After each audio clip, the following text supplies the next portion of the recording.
ہم کریں گے ہر مظلوم کی حمایت۔ السلام علیکم ناظرین، میں ہوں حورین فاطمہ اور آپ دیکھ رہے ہیں حمایتی نیوز HD چینل۔ نظر ڈالتے ہیں آج کی اہم خبر پر۔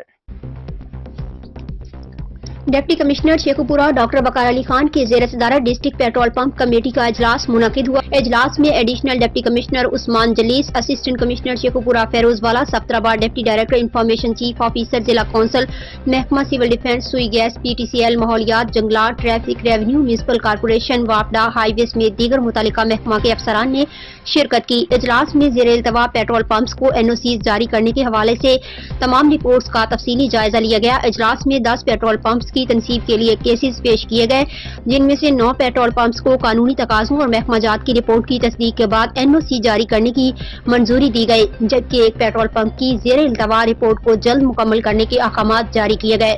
ڈپٹی کمشنر نے تمام متعلقہ محکموں کو پیٹرول پمپس کے NOCs کے حوالے سے زیر التواء کیسز کے قانونی تقاضے پورے کر کے رپورٹس جلد جاری کرنے کی ہدایت کی۔ اب تک کے لیے اتنا ہی۔ مزید خبروں اور اپڈیٹ سے باخبر رہنے کے لیے دیکھتے رہیں حمایتی نیوز HD چینل۔